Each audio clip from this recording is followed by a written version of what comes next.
L'invité de Paris Direct aujourd'hui, c'est vous, Pierre Rondeau. Bonjour. Bonjour. Merci d'être là. Vous êtes économiste, spécialiste du monde du football. Votre dernier livre s'intitule « Le football va-t-il exploser ?» On le voit derrière vous. L'avez écrit avec Richard Bouygues et c'est aux éditions de l'Aube. Avant que vous nous donniez la réponse à cette question, si toutefois vous l'avez, revenons sur le match d'hier. Les Bleus se sont qualifiés pour la 3e finale de Coupe du Monde de leur histoire et ils sont à un match de leur 2e étoile. Avant que vous me disiez ce que vous avez pensé du match, un mot de votre bras supporter. C'est un sport de combat. La soirée d'hier vous a valu quelques déconvenues. C'est pas le foot qui a explosé, c'est mon épaule qui a explosé. Voilà, c'est sitôt le coup de sifflet final, mouvement de foule, on a célébré, on est en finale, on est en finale. Et voilà, trop d'émotions. Voilà, exactement, trop d'émotions, trop de foule, trop de ferveur, trop d'engouement et au final, mon épaule a explosé. Voilà, supporter, c'est un sport métier à risque. C'est un métier à risque. Très belle équipe de France hier soir. Magnifique, mais au-delà de ça, ce qui vraiment nous distingue par rapport à la France 98 ou même à la France en 2006 où on est aussi arrivé en finale, c'est qu'on n'a pas une star qui émerge du lot. On n'a pas, alors c'est vrai qu'on pourrait dire Mbappé, Pogba, Griezmann, mais ceux-là ne brillent pas à chaque match et ne portent pas l'équipe à chaque match. Ce qui compte dans cette belle équipe de France, je trouve, c'est le collectif. C'est la somme de tous ces jeunes joueurs, parce que vraiment l'équipe est jeune, l'une des plus jeunes du mondial et la plus jeune des équipes présentes en demi-finale, 24 ans de moyenne d'âge. C'est qu'il n'y a pas de stars, d'individualité, d'individualisme. C'est vraiment tout le monde joue pour le collectif, tout le monde joue pour le groupe. On l'a vu d'ailleurs hier, Giroud, qui n'a pas mis un but du mondial, a encore fait un très bon match au niveau défensif, d'un point de vue défensif. Griezmann, pareil, ne brille pas sur ce mondial alors que c'est la star de l'équipe de France, mais participe à la défense, participe à la création du jeu, participe à la cohésion collective. Donc moi, c'est ce que j'apprécie avec cette équipe-là, c'est que le groupe prime sur les individualités, sur la star qui porte l'équipe. C'est vraiment le collectif et la solidarité collective. Voilà, donc vous avez tout dit en une minute. Des joueurs effectivement souriants, disponibles, modestes, sympas. C'est grâce à Deschamps, c'est du storytelling ou c'est vraiment la réalité c'est grâce du à groupe? Deschamps. Il ne faut pas non plus aussi oublier que c'est un gros travail de la part de la Fédération française de football. On sortait, je vous rappelle, de 2010 avec le scandale de Naïsna, les joueurs qui avaient fait grève et qui n'avaient refusé de sortir du bus pour aller s'entraîner. Et là, on est passé à l'autre extrême. On est passé à l'autre extrême, mais c'est vrai que ça part aussi d'une volonté de la Fédération de montrer que l'équipe de France et les joueurs de l'équipe de France sont aussi des gens humbles, des gens humains, des gens qui participent directement à la ferveur collective avec le public, qui ne sont pas ce qu'on a pu répéter, des racailles impolis ou autres. C'est vraiment des jeunes qui vivent leur époque et vivent ce mondial avec beaucoup de cohésion et beaucoup de fraternité avec la France et les Français. Quand on voit comme quelqu'un comme N'Golo Kanté, ça ne s'invente pas.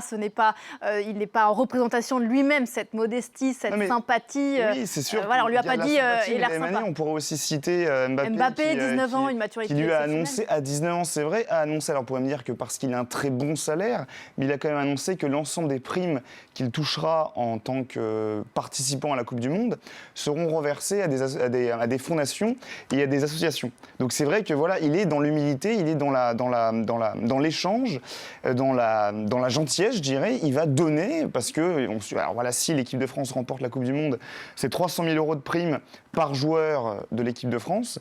Et lui a annoncé, il a été ensuite rejoint par l'ensemble des joueurs du groupe de l'équipe de France, que l'ensemble de ces primes seront reversées à des fondations. Donc on est là pour la solidarité et on est d'abord là pour l'amour du maillot avant le gain pécunier et personnel.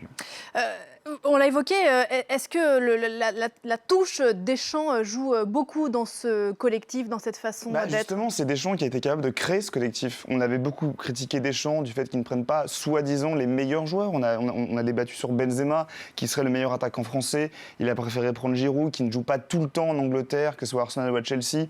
Et on suppose que Benzema est meilleur que Giroud. Il a fait aussi un pas sur Rabiot, qui serait meilleur que Nzonzi, par exemple. Pourtant, il a préféré prendre Nzonzi. Deschamps a construit un groupe avant de construire une équipe. Deschamps a construit un collectif avant de construire une somme d'individualités. Donc il a préféré prendre non pas les meilleurs joueurs français, mais il a préféré prendre les joueurs français qui pourraient constituer le meilleur groupe. Et il a parfaitement réussi, puisque au final, l'histoire lui a donné raison, il est en finale de Coupe du Monde. Que nous n'aurions pas dit s'il avait été éliminé en phase de poule ou dès les huitièmes. De toute façon, il aurait été critiqué. Il aurait été critiqué quoi qu'il arrive, mais c'est vrai que parce que la France a un potentiel de formation et de sportif assez assez impressionnant. On va débattre sur l'absence de Benzema, l'absence de Rabiot, les sélections de Giroud, la place de Lloris dans les cages, peu importe. On débattra quoi qu'il arrive. Là, en l'occurrence, l'histoire lui donne raison et on ne peut que féliciter son action. C'est une des équipes les plus jeunes de ce mondial. Vous l'avez dit, c'est aussi une des équipes les plus métissées de ce mondial. Est-ce que ça joue beaucoup dans le fait qu'elle fédère à ce point ce pays, la fête qu'on a vue hier, ce qu'on a entendu sur les Champs-Élysées? J'ose espérer que le côté patriotique des Français les obligerait à supporter l'équipe de France, qu'elle soit black, blanc, beurre ou 100% black, 100% beurre, 100% blanche. C'est vrai que ce melting pot culturel, ses origines sociales et totalement différentes entre des Lloris, des Mbappé, des Dembélé, des Pogba. C'est vrai que c'est un miroir aussi de ce qu'est la société aujourd'hui française, métissée. Mais voilà, je pense véritablement que les véritables fans de football ne se préoccupent pas de la couleur de peau des joueurs de l'équipe de France, mais pensent d'abord à ses victoires et à ses réussites de remporter une deuxième étoile.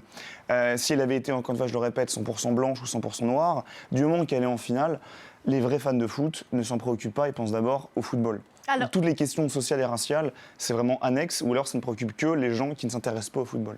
Les vrais fans de foot, ils préféraient une finale contre l'Angleterre ou la Croatie? Je crois que je connais votre réponse. Moi, dans les deux cas, moi, ça m'intéresse, que ce soit les Angleterre. Anglais, quand même. Oui, parce qu'on pense tous à l'Angleterre, au conflit historique qu'on a avec ce pays. Sportif et historique aussi, parce que c'est vrai qu'on pourra nous répéter toutes les guerres diplomatiques et guerres sanglantes qu'on a eues avec ce pays, qui est un voisin en plus. En plus, on a le Brexit qui se trame actuellement, donc il y a aussi ce côté géopolitique et diplomatique et politique. Donc c'est vrai qu'on pense tous à l'Angleterre, mais la Croatie est aussi une belle équipe. La Croatie qu'on avait battue en demi-finale en 98, donc qui veut aussi prendre sa revanche si elle se qualifie en finale. Donc moi, dans les deux cas, je vais vous dire, du moment qu'on remporte la finale, je ne me préoccupe pas de l'adversaire. Moi, ce que je veux, c'est gagner.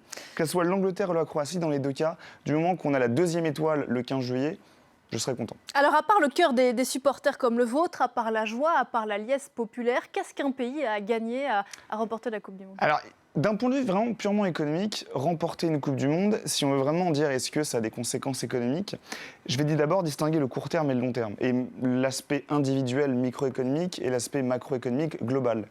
À court terme, il est évident que remporter une Coupe du Monde pour un pays, ça renforce le bonheur. Et en économie, plus un pays est heureux, plus il a confiance en l'avenir, donc plus il consomme. Et la consommation amène la vente, la production, donc la croissance et un cercle vertueux économique. Donc il est évident que si la France remporte le mondial, à très court terme, au mois de juillet, août, avec un ruissellement septembre, octobre, il y aura une intensification de la consommation. Donc oui, un gain net pour la consommation, donc pour la production, donc pour la croissance. Mais ça restera infinitésimal. Parce que quand bien même la consommation augmente en juillet et en août, le pouvoir d'achat, lui, n'augmente pas. Donc quand bien même on consomme plus de bière, de maillots de football ou autre au mois de juillet, en septembre, on n'aura pas plus d'argent qu'avant. Donc on va tout simplement réduire sa consommation, la consommation qu'on avait augmentée en juillet-août. Donc le gain économique de long terme, il est infinitésimal, il n'existe pas. La seule chose qui va arriver, c'est à très court terme, au mois de juillet, le gain de bonheur, donc de consommation, donc de croissance infinitésimale. Après, d'un point de vue individuel, ça a des retombées économiques pour certains acteurs de la société. Je pense notamment aux diffuseurs qui vont, en cas de finale, on est en finale de Coupe du Monde. Donc dimanche, à la télévision, on estime qu'il y aura au moins 25 millions de personnes devant leur écran, leur téléviseur. Et puis l'équipementier. Donc à la fois l'équipementier, la fédération qui va voir ce nombre de licenciés augmenter, le diffuseur qui pourra attirer des annonceurs, donc gagner de l'argent en plus. Donc ceux-là, les acteurs individuels, vont être gagnants. Je pourrais même rajouter que politiquement, le président pourra lui-même être gagnant, parce que ça s'est vu en 98 ou en 2016. Une finale, en tout cas une place de finaliste à une grande compétition sportive, 98 Jacques Chirac, François Hollande 2016, c'est un gain de popularité aux alentours de 6 à 10 points. 10 points en plus. Donc Emmanuel Macron peut tout à fait espérer, alors qu'il est en chute actuellement dans les sondages, peut tout à fait espérer bénéficier de la victoire des Bleus et voir sa cote de popularité augmenter peut-être de 10 points, de 15 points, de 20 points. D'ailleurs, il est présent, on l'a vu hier, très content de cette victoire et il sera là dimanche. Donc, politiquement, ils peuvent aussi en profiter. Donc, voilà, je le répète, globalement, il n'y a pas vraiment d'effet. À long terme, il n'y a pas d'effet. Individuellement, il y a des effets pour quelques acteurs, la fédération, les hommes politiques, l'équipementier, les annonceurs, les diffuseurs. Pareil pour le vivre ensemble, 98, 2000, une France Black Bamber et en 2002, Jean-Marie Le Pen. Justement, et là, je vais vous citer Steven Spielberg, la vie reprend toujours le dessus. Donc quoi qu'il arrive, quand bien même nous soyons heureux en juillet 98 ou en juillet 2018, pendant une semaine, 2 semaines, 3 semaines, la vie reprend le dessus. Et le chômage reviendra, la précarité reviendra, le sentiment de paupérisation, d'incertitude reviendront. Donc au final, même si on sera plus heureux au mois de juillet, dès le mois de septembre, les travers reviendront, la vie finalement reviendra. Donc on retrouvera nos inquiétudes quotidiennes, on retrouvera nos demandes, nos exigences quotidiennes, avec le risque derrière qu'il y ait la montée des extrêmes, il y ait une crise économique, il y ait tout ça. Vous l'avez dit, en 2002, on a eu Jean-Marie Le Pen, alors qu'on avait eu en 98 et 2000 la victoire au mondial et à l'euro. Donc finalement, je pense qu'on donne trop d'importance au football, à croire qu'il pourrait changer la société et renforcer le vivre ensemble. Il a été renforcé, ça s'est vu hier, avec la cohésion qu'il y a eu avec tous les gens, black, blanc, beurre, dans Paris et ailleurs en province, mais ça ne durera qu'un temps. Et au mois de septembre, même si on a une deuxième étoile, au mois de septembre, reviendront les problématiques sociales et sociétales. Donc il n'y aura pas finalement de bonification de la diversité de l'équipe de France. Bon, rassurez-nous, ça fait quand même du bien, de remporter, mais on a bien compris sur le court terme. Au final, 2 ans plus tard, on aura oublié. Et puis dans 20 ans, peut-être qu'on célébrera 2018 comme on l'a fait pour 98. Un mot du succès russe, peut-être pour conclure. On verra évidemment, on attend la finale, mais jusqu'ici, c'est quand même un sans faute pour la Russie. La Russie qui était quand même... c'était compliqué politiquement ces derniers mois pour Vladimir Poutine. Politiquement et aussi même sociétalement, on avait en tête tous l'Euro 2016 avec les Russes, les hooligans russes qui avaient déferlé à Marseille. Là, il ne s'est rien passé. Il ne s'est rien passé. Vladimir Poutine et son gouvernement ont fait un travail assez important au niveau de la sécurité. Le budget de la Coupe du Monde, c'est 11 milliards d'euros. Et dans ce budget-là, une grande partie a été consacrée à la sécurité. Donc tout a été fait justement pour maîtriser et canaliser les risques sécuritaires, notamment auprès des hooligans. Beaucoup de gens présents là-bas, et notamment de journalistes, affirment que les gens qu'il y a dans les stades ne sont pas les gens qui allaient... Je parle du côté russe. Ne sont pas les gens qu'il y a d'habitude dans les stades au quotidien le jour, enfin les journées de championnat. C'est d'autres personnes. Véritablement, les supporters et les hooligans russes sont restés chez eux. On a demandé à ce qu'ils restent enfermés chez eux, ils soient canassés, enfermés chez eux. Donc la sécurité s'est très bien déroulée, l'organisation s'est très bien déroulée. C'était une nécessité pour Vladimir Poutine. Il fallait montrer à la face du monde que la Russie est capable d'organiser le plus grand événement sportif. Je le rappelle, dimanche, en 2014, il y a eu 3,2 milliards de personnes qui ont regardé la finale. Donc là, dimanche, le monde aura les yeux rivés sur la Russie à Moscou.